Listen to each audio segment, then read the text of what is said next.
I've been thinking a lot about leadership lately. In the past, it was this thing, this glorious thing.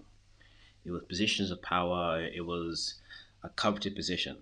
However, leadership in our current age isn't as glorified, mostly because people see it as high risk and not as high reward.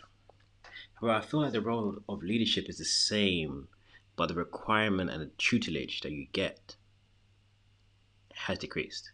So you know the saying, with great power comes great responsibility. The power is definitely at least the same or more in understanding, but responsibility now is way less. So, so you think of the previous man, the person before our current era of like technology, machines, all that kind of stuff. You knew you had some kind of responsibility. You had some kind of standard. You had some kind of hierarchy, and you were part of it from a young age. This was either by apprenticeship, working with your father, your uncles. You had some sense of responsibility and some semblance of hard work. This is now being replaced with entertainment and sometimes education. And so the charges of leadership that you had before, the access to places to become leaders, to be under the wing of leaders, have kind of decreased. Now it's more in the kind of corporate setting, but it's compartmentalized. It's not necessarily gonna follow onto your day to day life, and nor do corporations care as much if the person you are at work is the same person you are at home, right? And even the home, there's been more influence from the outside about how the home should be managed, governed, and if one wants to be in a home, right, rather than just have their own cave and do their own thing. And so, see that leadership now is kind of the same horizontally, but not the same vertically. So, you still can become a father, you can still have some kind of responsibilities at your workplace, but the idea of going on adventures and etching your name in legend has drastically decreased. And it's kind of been replaced in our modern age with the idea of becoming famous. And so instead of do a task that grows you as a man, grows you as a person, and something you can really kind of pass down to your children, it's idea of just getting adulation and eyes on you, regardless if it's for worth or not, right? And so we see a lot more fame, and the reality show has kind of created this idea of fame that's accessible, right? But fame and notoriety without the character descends into foolishness because part of it wasn't just getting to the destination, it was a journey. And we're seeing in all walks of life, even the sports and star players of yesteryear don't don't seem to have their equivalent in our modern era. Like the weight of the names, the weight of the games, the weight of the profiles are kind of still harkening back to a time of more robustness, right?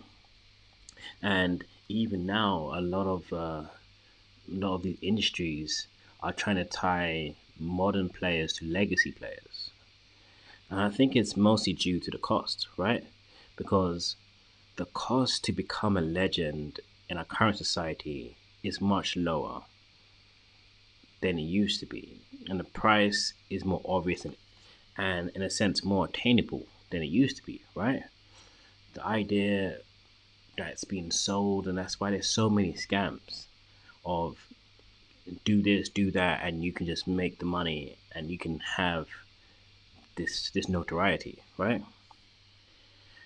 And so I know it's a lot of independent research and copy and paste, copying like this golden median to everything, right? There's this way that you can become at least the ideal or near the ideal that's so common that has taken away a lot of the ingenuity, the inventiveness, and just the personal grit.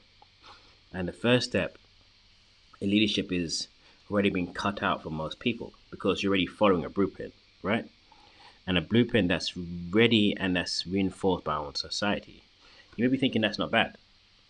The The problem is that the goals are not shifting to other parts and other levels of life. So, for example, beauty now is commodified. You can become the standard of beauty within like 6 months.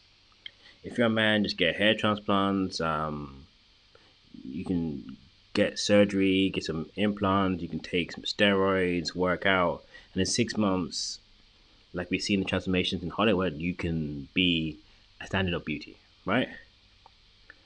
Um, and then with the women, you've got obviously the makeup tutorials, the surgeries, and so beauty is way more accessible. And it's just becoming a one note symphony. Like everyone is trying to really do the same. Yes, it works, but it's muddied the water for a lot of people, right? So something that was meant to be attainable, a goal you're meant to work towards, and because if you just cut the corners, right? If you cut the corners and go for the surgery, you didn't change as a person. You only change on the externals. And then leadership is really meant to be that internal journey that you go through that then gets reflected externally. And also, our society as a whole right now doesn't really have a destination um, and a journey to turn on. So we're used to hearing the old stories of people going on quests, and they would have the actual story. They'll have a story to tell. Right now, most people's stories is I went on a holiday somewhere, right? They don't really have I was here and I was there. I built this thing. I turned my life around. I turned the lives of others around. I'm passing things down. There's the idea of heirlooms is kind of non-existent, right? Um, and the thing about the journey is that your insecurities get overcame. You're tested mentally, and that was the point of the quest. And so, even if you came from the lowest part of society, as you grow through the quest, you grow incrementally. You don't just go from A to B, right? And it's because there's people, experiences, and stuff you need to learn on the way to help you be at the top of the mountain which you want to get to. And so we have access to stuff that we didn't have before. And so certain skills from 100 years ago are now becoming extinct. It may seem a bit alarmist, but for example, our ancestors, or that sounds a bit extreme, but like our great grandparents would walk way more than most people walk today. The idea that we have to have these Fitbits and have these step counters because people are not hitting 10,000 steps a day consistently. The idea of like these technologies that are meant to help, we are now becoming enslaved to the technology. So, for example, I was talking about it the other day about when's the last time you really read a map? Because even with Google Maps now, like it has this reorientation system where it reorientates to where you are. So it turns around to where you are. There's an arrow, and there's a line that you follow, and so you're not actually having the skill that you would have had in the past. And so yes, this is easier, but who is it better for, right? You definitely get to your destination, and some people never could read maps even when maps were a thing. Okay, but the majority who could do that are now dulling that skill for this technology. And it's not like it's moving into some other place. It's the same with travel, right? If you walk, it's much slower than obviously taking a car or a train or whatever. But you appreciate the journey because you knew that it cost something to get there, right? The fact now, especially in Europe with low cost travel, you can spend like less than £100 or euros or whatever, sometimes even less, like 20, and go to a destination that's hundreds of miles away. It didn't really cost you that much. That's the same. Your trainers were worth more than the ticket fare, and then from that, you don't really have any ties or any kind of weight to like, wow, I'm in a new place, right? It just your desires are being met because of the speed of getting them, right? Because if you took a train, I'm saying you can take trains. The slower approach makes you value that journey. Like, hey, I spent 5 hours on a journey. I could have done 1 hour. What am I going to do with this time? Because supposedly, why we should take planes and any fast mode of transport to save us time. But what are we doing with that time? Like, get it in regards to like resources, like um, food and supplies and stuff like that. I get it. But in regards to just our own personal travel, what have we gained by doing it? Sometimes it makes sense, emergencies, of course, but we're losing so much because those hours of journey, we'd have met people, we'd have had discussions, we'd have learned things, we'd have had even time to sit and ponder our own thoughts. Okay, you can still do it on some of those longer flights, but what happens is that the cost has been lowered. And so you think about the fundamentals of the world that we're in, that the world is on a different pace than most of us are living at. And a lot of the kind of delusions, I would say, are kind of because we're not in sync with how the world works, right? 1 minute you're watching a video of someone in the US, and then the next minute you're watching someone in Japan, and then you're listening to this, you listen to Beethoven, and you haven't even moved. You've had all of these influences that if you had to do it naturally, for example, maybe go to the record store or go over here or fly there, fly back, the richness of the character would have been way stronger. But you could be saying, but not everyone had the resources, so that they would have lost out. And I totally understand that. The problem is, what is our philosophy of technology, right? Because now we get into leadership in our modern era. The technology is coming. It's going to be increasing. We know AI is already here. We already know some other things are here or under the surface. How do we lead then, right? How do we lead when we can just use AI just to um, auto message all the people that we forget about? Does it help me be better connected? Possibly. Does it help me be more organized and more intentional? Not really, right? What happens if AI just I use that to do everything that I didn't want to do, right? And what happens when it stops working? Then I'm not functional, and so we have to kind of measure this with our leadership coming forward. It seems to be more about technology today than about leadership, but how we lead ourselves first is then how we can end up leading others, right? I noticed that in my own life with technology, it's so easy just to be constantly um, engaged, right? You got your phone there, you're in your phone, you got your headphones on, and so you've literally created your own little world. And there's people outside of that world, and so there's people who need help, and so we're creating these barriers where the people have to climb over the walls to get help, which they wouldn't have a few years ago. Yes, people still had newspapers and stuff to kind of create that barrier, that shield. But it's much easier trying to talk to someone with a newspaper than it is with someone with their headphones in, looking at the phone, right? And so the thing about this world is like, when are we going to distill this technology for our actual advantage, not to be taken advantage of, right? If I end up on social media and I'm spending all of this time, or I'm using this to get all these shortcuts, it looks like I'm benefiting, right? I'm using Google Translate to always translate. It looks like I'm benefiting because I get into my destination, but I'm actually becoming crippled. I don't speak the language. I'm using Google Translate. And that's okay for an emergency, but if I end up living there 10 years and I can't speak because I keep using Google Translate, I've led myself down the wrong path, right?